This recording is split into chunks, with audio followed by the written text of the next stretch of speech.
We're going to talk about the placement of that insert, the male section, whether it's going to be on the lid or it's going to be on the bottom. So it can go either way. It's a preference of what you want to do with that, on that type of thing. We'll talk about adornments, and cutting and decorating them, and how to make enough room for that. And then we're really going to talk a lot about taking the insides out of it too. Anyway, we'll pass around these. And then if you have any money in your pockets, we're going to put these in the raffle tonight. So some 4 people will go home tonight with a box. And maybe it only cost you a couple bucks, I hope, on that way. So we're going to pass 2 that way. We're going to pass 2 around this way. They all meet in the middle. And they're walnut, maple, and cherry. Okay. Collection of wood. We like to find dry wood. I looked in the AAW magazine today, and so I'm going to pass 2 that way. I'm going to pass 2 around this way. They all meet in the middle. And they're walnut, maple, and cherry. Okay. Collection of wood. We like to find dry wood. Also on a cross grain box on those. This is a piece of walnut from back here. I have no idea how long it's been here, but it's been here quite a while.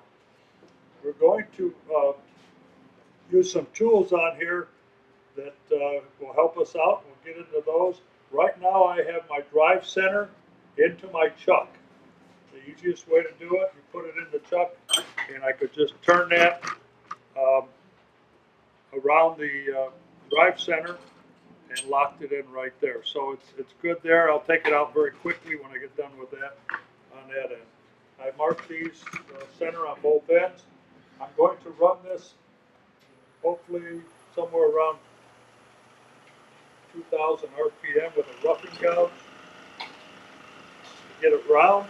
I put a tenon on both ends. That's my first job. When you turn with a roughing gouge, you're going to drop the handle a little bit, and I have a long bevel on this tool so I can cut upward into the wood. You'll notice I'm cutting off the end. Much easier to cut off the end and bring the wood down.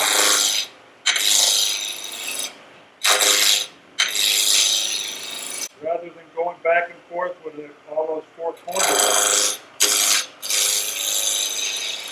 Test your wood, see if it's round yet. Now this end, I'm going to take it down on this, down in the corner. And come back on this side. As it gets smaller, you can turn the speed up a little bit more. Spindle turning is a lot different on speed than a bowl. If I had a 20-inch bowl on here, I would never be on the high side of the lathe, and I would never be turning with this speed. Or I wouldn't be around long. That's pretty round there. I'm going to take a Dan.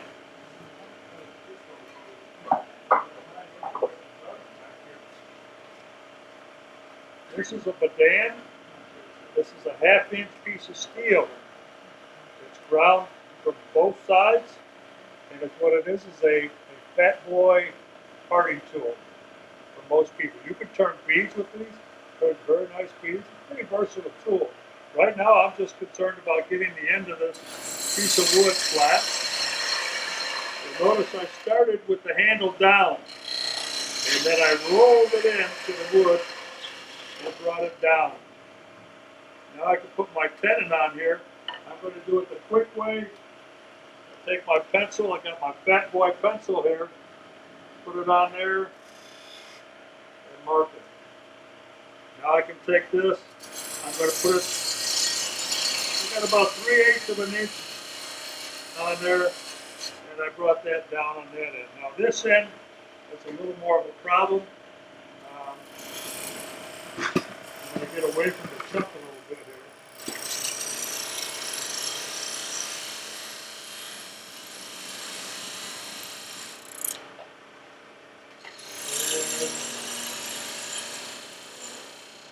About that much.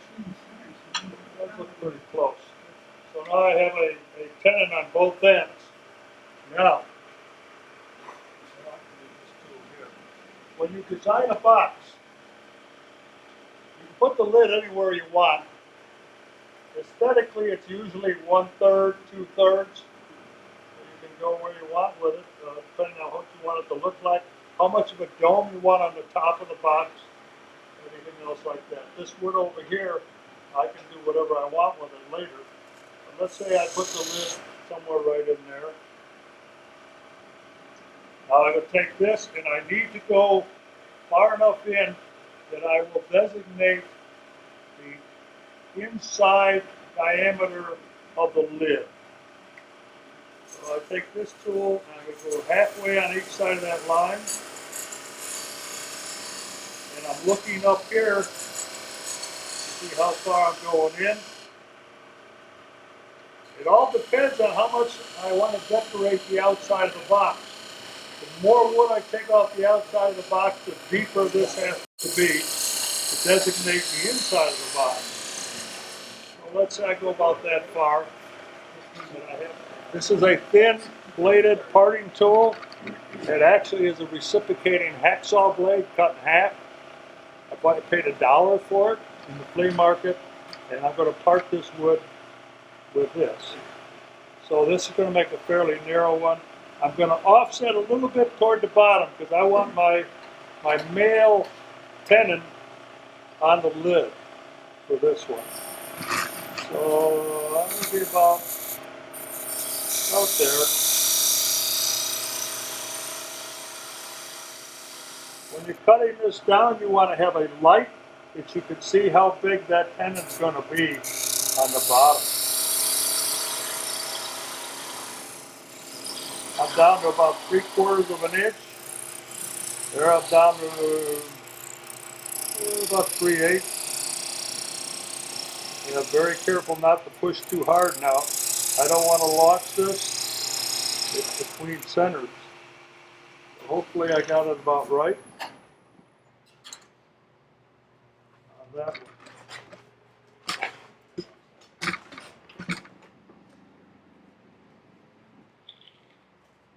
Take this apart.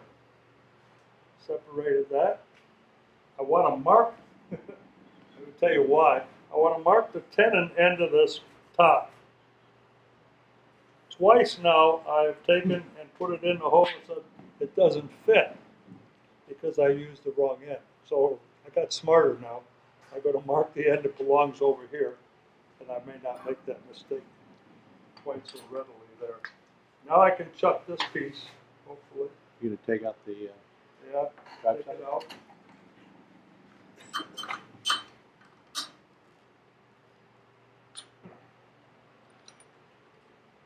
Out.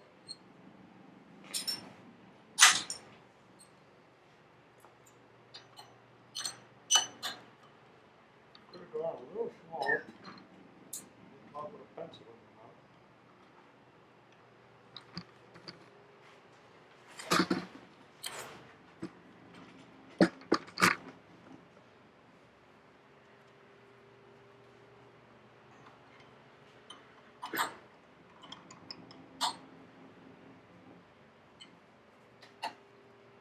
That.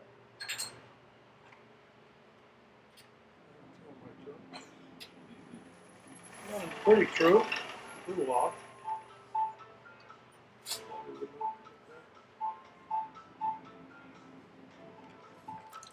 Remember when they used to say, please turn off your cell phones before. Yeah, I remember that. Part of this, it's got a little wobble to it, and I believe it's because when you put it between centers, you're pressing a little bit, and then you take it off, and it shakes a little bit there. But we can correct that. Get her on. Okay, so now I have to get the inside of this box out. I have a couple ways I can do this. These two tools here are scrapers. This one is for the inside of inlays on a box top or inside a box, something like that. It's got the corner past 90 degrees and it's relieved on this side, which goes on for the rotating box, won't hit on the bottom of this. It'll go by it, but it can cut on this side and can cut on this side. This is the same thing here. You can see how it's relieved back in here, and it's got all the way past 90 degrees here, where you can get in the corner of a box very easily. This tool here is a spindle gouge, half-inch spindle gouge, and it has the wings ground considerably back, but it also has about an 80-degree bevel on the front of it. And this can be used inside the box very, very well to take out the wood much quicker probably than any scraper. And you're going to demonstrate that as we go here also. And then the bottom here, because of the blunt blade on the front of it, I can take the bottom and go across the bottom of the box and make a pretty clean cut with this also. So we're going to demonstrate that part. Right here I have a drill bit and a handle. And anytime you're doing boxes and things, this is very handy. It takes a lot of, takes the center out very quickly. You want to make sure it's at center. Your tool rest is pretty close right there.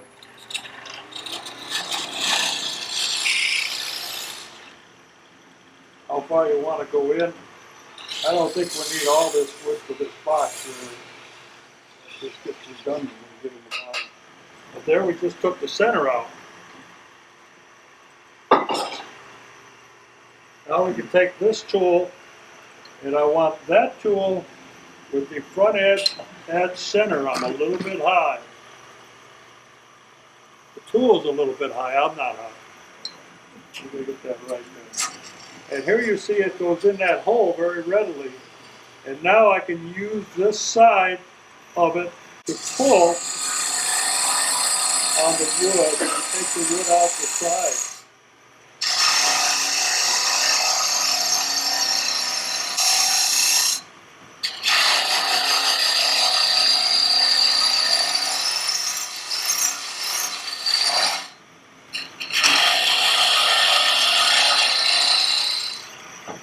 If I look at these two tools here, if I get this light into the box a little bit better, that box will be better.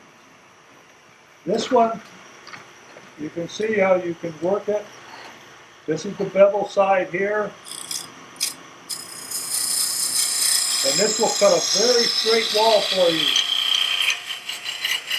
And go right down in there. So this is a great way to do it. This one, if you want to take a little more wood out, or you wanted a square bottom in your box, you can see where this one works right across the bottom.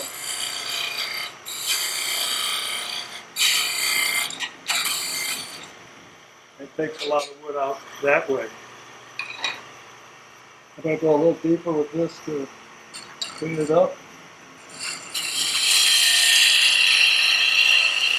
Now what I did there is I just used the nose of the tool to cut across the bottom of the bowl, or bottom of the box. I'm in the corner, I find my corner, round in my nose.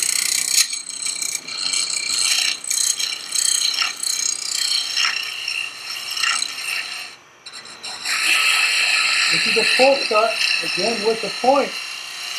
What I did there is I had the point of the tool, and I touched it to the bottom in the center, and then brought it. I turned it about 11 o'clock, quarter to 11, and then I brought it around. It came right out the side of it. There's a very light cut. I'm barely holding on to the handle. Back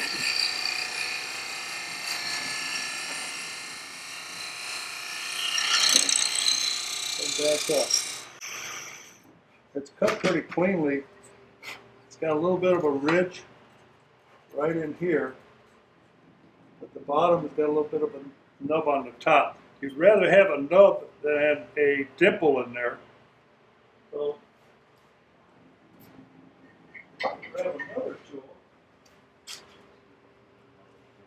This is the flutless gouge, and it is ground upside down here. Yeah, but need a little bit more room there. On that, and I'll see if I can get that nub off the top. I might take some of that off with this first.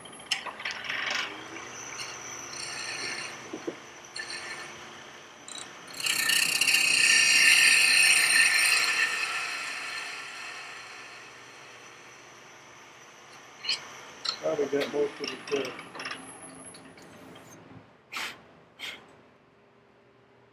Yeah. Now see if we can clean it up with this one. This is what I call a shear cut scraper. On this side is the only side I'm going to use right now to cut down this side. What it's doing, the wood is coming from the top section up here about 11:30.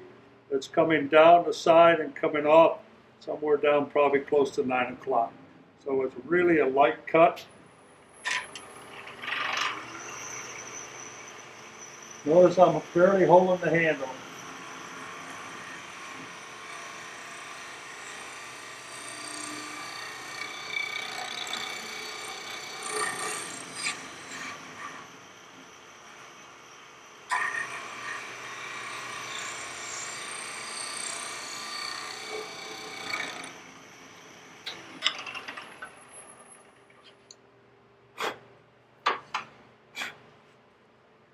You can see a little bit of a bump on the top on that, but I need to take some more out of the side.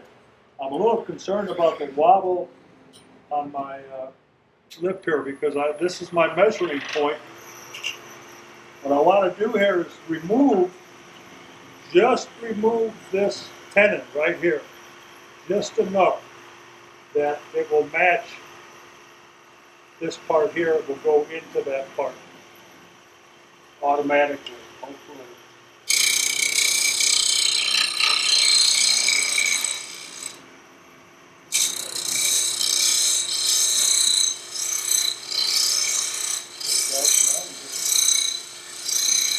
And the closer you get, what I'm aiming for is just to start seeing through this tenon. The light starts to appear through it. I know I'm very close to it.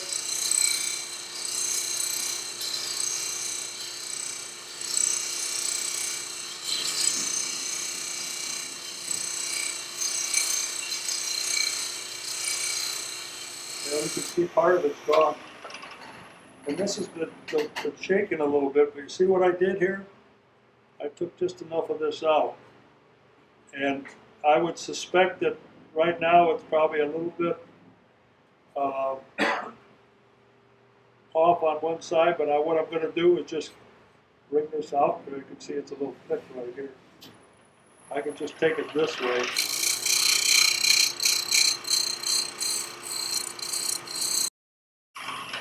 And now I would see how close I am.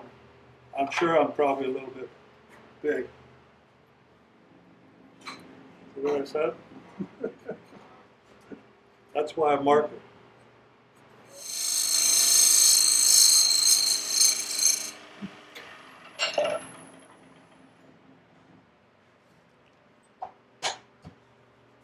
That's pretty much what you want. And if it gets to a problem in there,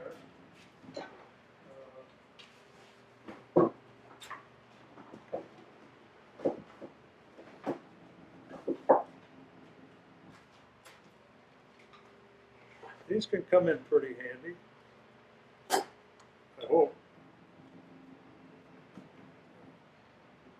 Other than that, I'm trying to get that apart. Don't put a screwdriver in here and try to pry them apart because you'll dent up the edge a whole lot.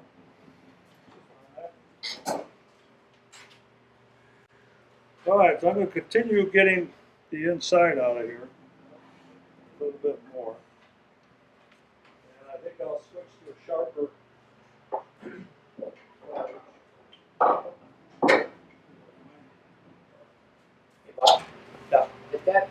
At that point, if you put that top in, you can see without this piece here without a round or it's wobbly. Wouldn't you want it straight? Come back and clean it up. I will, as soon as I get this out of here. I'll put it back Do together. that first, though. You get the inside out first.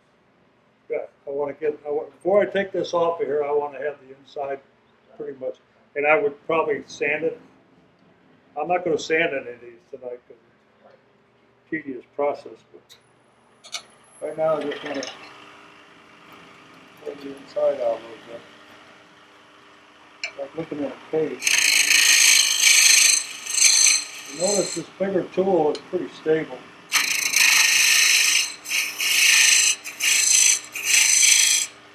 To get a finish cut, you can turn it up and take light cuts with it.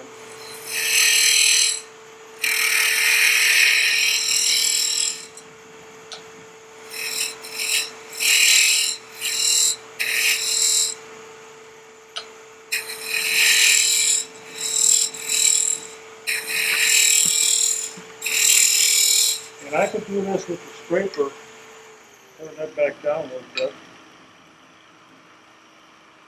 And this is a pretty short handle scraper, so it's kind of hard to go too far in. But I don't want to hit right inside that lip right there. Once it's past there, it really doesn't care. And you can see where you can cut down pretty well that way. And that's pretty straight. So take your choice on how you want to cut them out of there. Now I have to deal, again, getting this part back around.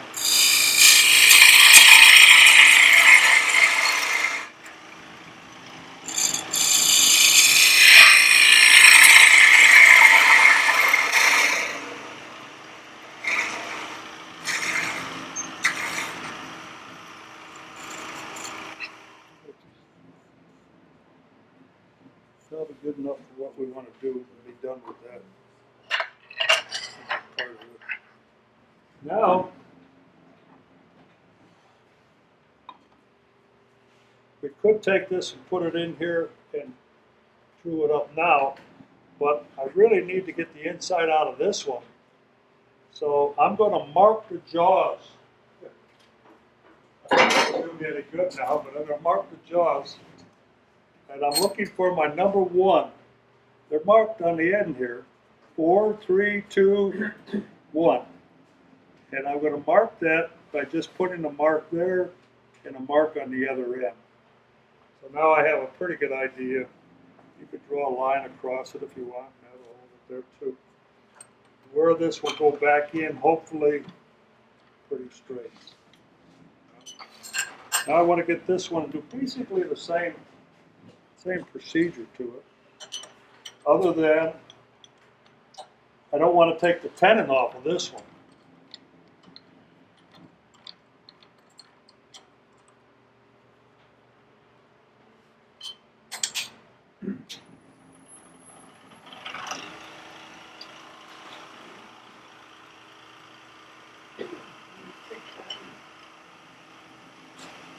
Stay with this tool because it's a little bit sharper.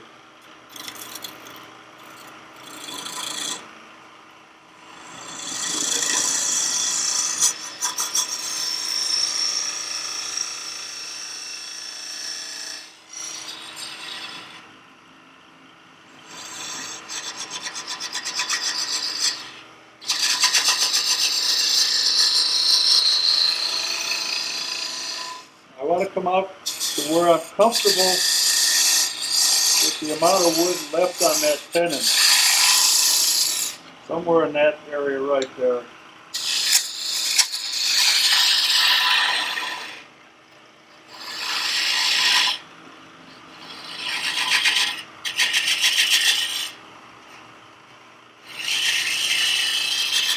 This bevel is a little bit longer than the other.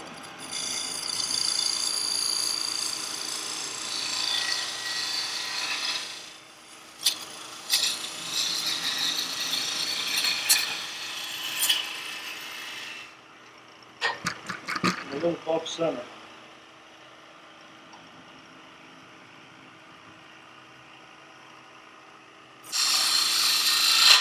This one's a little more forgiving.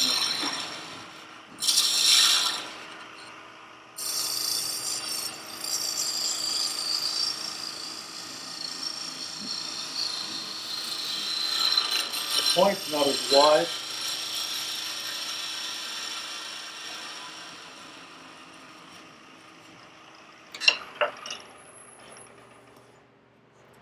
And we got a nice bevel with it.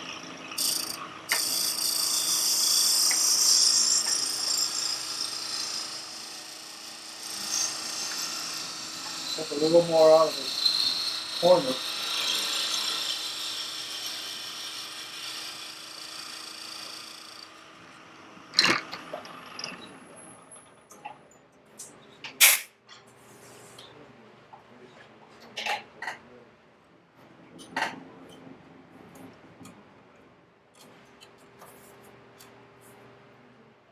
One more.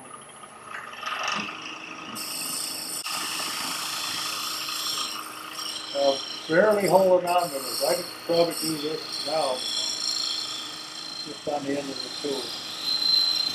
But my hips are moving from right to left, and I'm taking my time. I'm ready to think slows down so much in the middle that I can't force that tool around the corner very fast.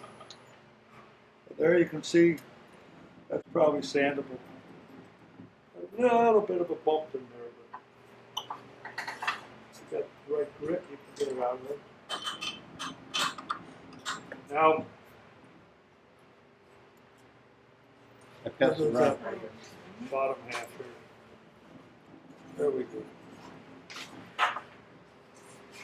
I suppose you could swap ends if it was right there, but let's see how it comes back in the right place. Okay, who erased my mark? My first #1 jaw. The tenon is probably a little bit long on this one.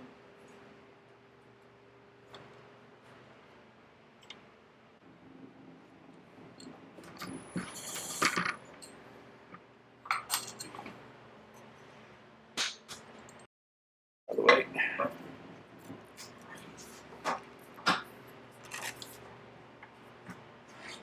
I'm going to loosen up the chuck a little bit. Center up this a little bit better.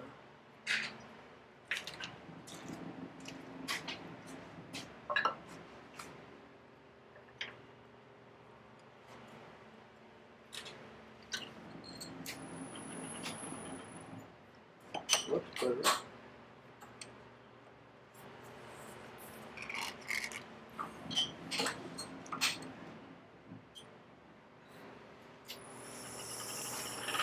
This one's running pretty crazy. Better than it was. Which means probably the center's a little bit off. Now, if you want to decorate the box, or you want to keep the box straight, this is the time to do that. You put beads in here, you can put whatever marks on there you want to do. You can taper it.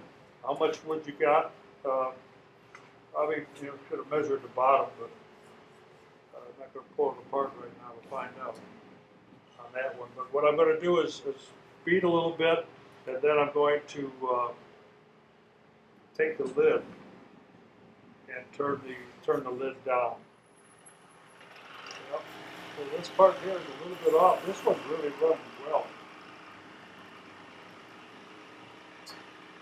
Slowly take down.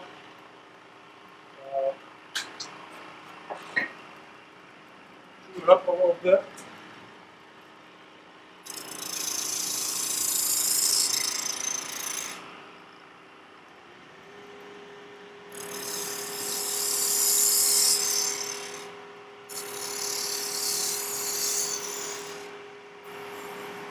I got that all straightened out.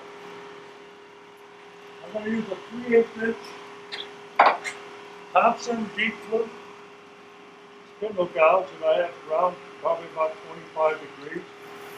And we'll put a couple beads right here on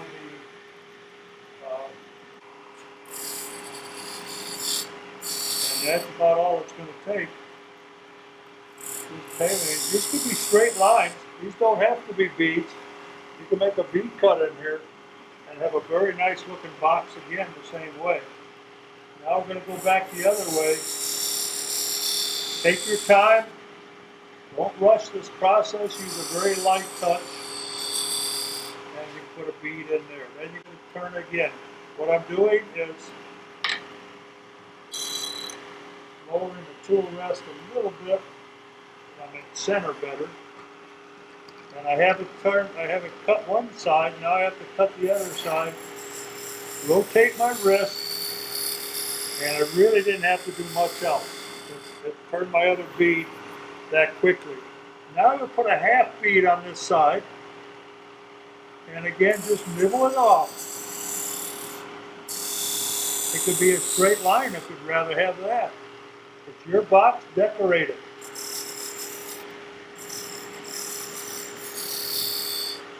And there we have a fairly simple bead all done there. Okay, if you want to change this area here, you can take wood out of there depending on how thick you made this, how far you want to come down with it. Just put a paper in it or a hole.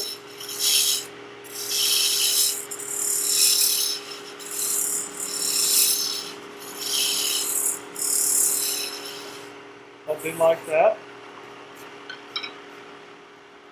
Now we need to attack the top here, and how we want to end up with that one. We can put another coat.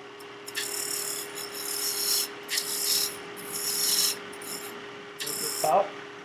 A rough and gouge is not the best for making coats. I'll have to do it with this one. I didn't bring my half-inch spindle down the other way, but I could probably use the other one. I'll do that.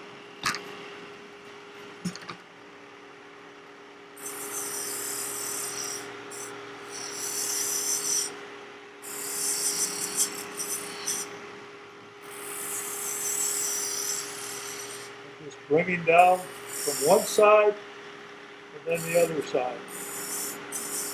I want to come over this way a little bit more. Again, with this very steep bevel, it's almost like a scraper in here, but it's actually cutting off the wood. It won't cut it quite as cleanly as a 30-degree bevel, but we're going to sand all this anyway. And now you have a cove in there. Let's bring it this way a little bit more.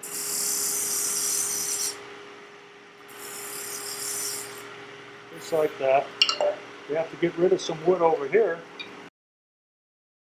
Get around. We have quite a bit of wood here. Probably could take some of this off of here.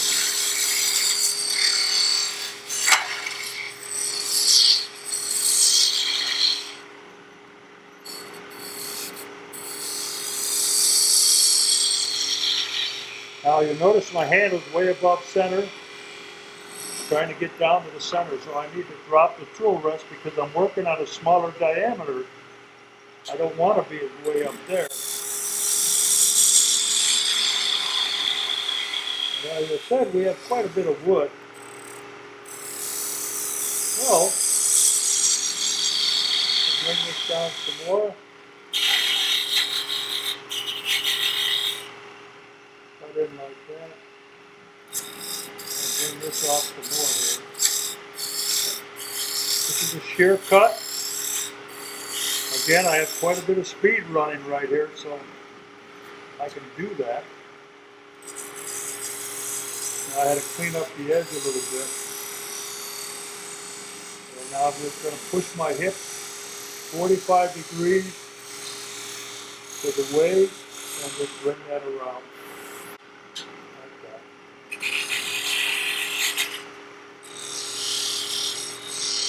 I'm going to put a little button on the top. Depending on your skill level, you could use masking tape, you can use duct tape, or you can use Gorilla Tape. Hopefully one of them will keep it on. This pretty, I doubt if I even need this really, because it's jammed in there pretty good. So, we're about ready to take the end of this part out of here.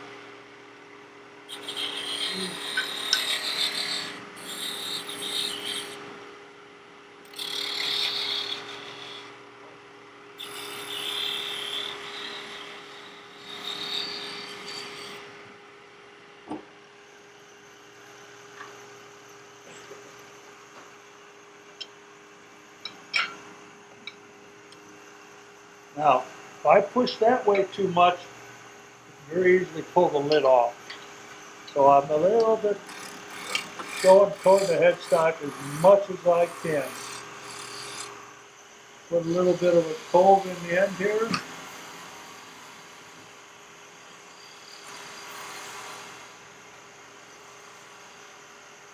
Like that. Put this back around a little more. I'm going to full cut out and delicately, notice how slow I'm going, and bring it around the other side. So just a light touch coming out and then rolling back in toward the center. And the reason for that, of course, was that I don't want to pull it off either. But I have to take my time doing that. Now I basically have the lid, you sand this. I sand them down to 600. You could go tighter on that one. Not bad. Pass that around. I need to measure how far down I am here and how much I can cut off of this thing. Can you use this tool? Or? Sorry? No. Not really. My bottom is right somewhere right in here. So, depending on how I want to, probably could go a little deeper, clean it out some more, but for a demo here, I'm not going to bother too much with that. I'll just put a bead on the bottom here, work it out that way. Now, what I want to do though, is I want to cut this bottom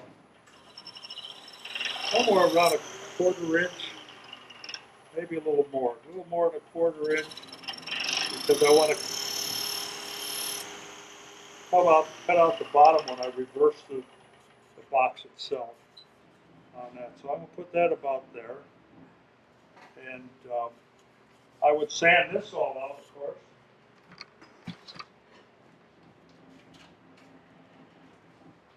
This is a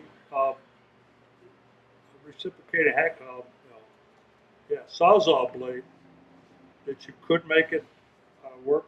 The only thing with this one is you have to be careful you don't get it caught in there going too deep without adding another, taking out some more wood. So if I'm over here, this is another parting tool.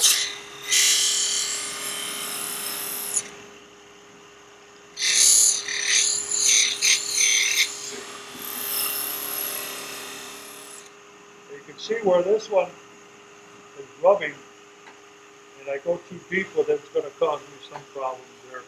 So I'm going to get my narrow one back out.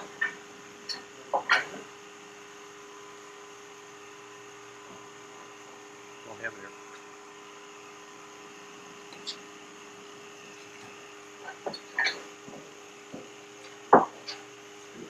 I prefer this one because it's nice and stiff too.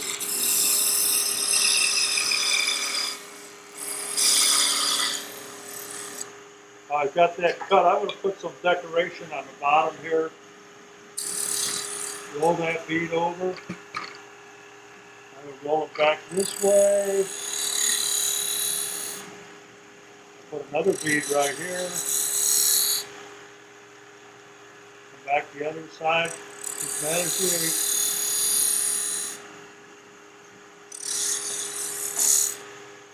It looks kind of top heavy.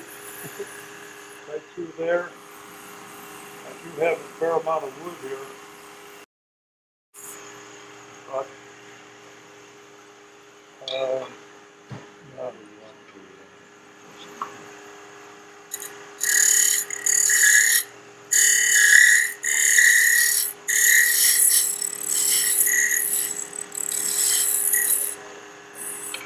That'll work.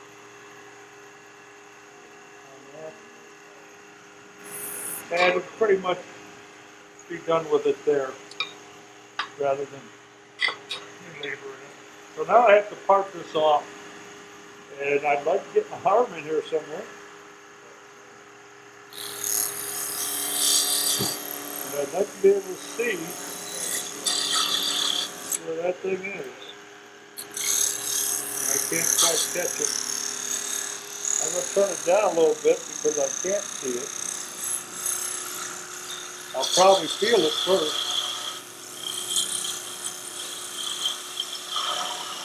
I just pushed against that wall and cut against the bottom of the box. Just to hold it a little bit. Getting close.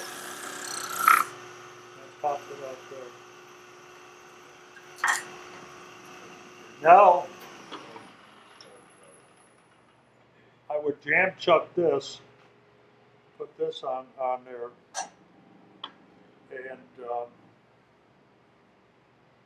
to make a quick measurement here. Pretty close.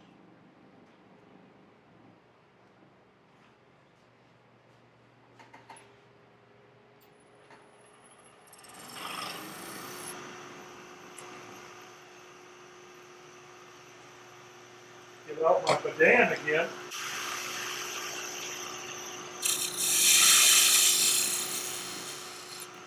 So I put a taper on here. Usually you can find where it's going to. Okay. Now if I turn the lathe down,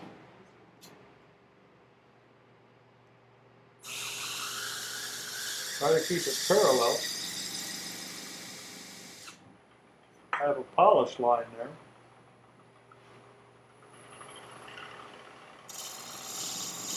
That doesn't take too much.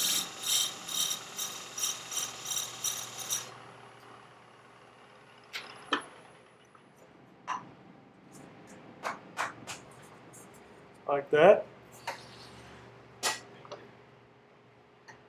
If you do make it a little bit small, take some paper towel, put it across it, and put it inside, and you'll pull this up pretty well. You could bring your tailstock up and secure it somewhere that way. You can take the tape and tape it on. That's another helpful way. So all those things will work out. Now we'll just take some of this off the bottom.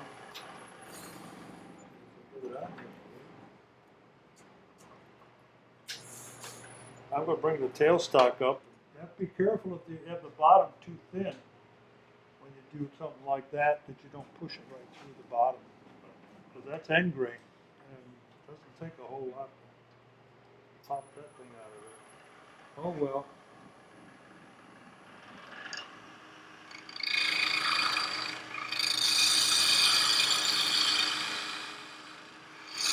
This is yet as a matter of, this is all spindle turning. And spindle turning cuts really nice across grain.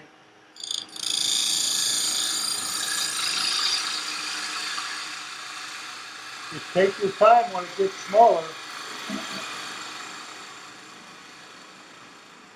Now, you see that one, got a little bit of bumps in there.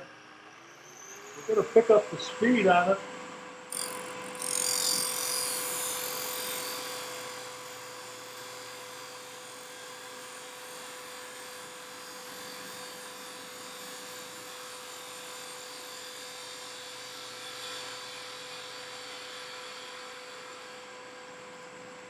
Can you see the difference? Everything that's almost polished now. Just by changing speeds and because of the smaller and smaller diameter of things, you can clean up the base here a little bit. Shear cut it, or you can cut it down. Again, it's a spindle. Put a dimple in here. Cut that way.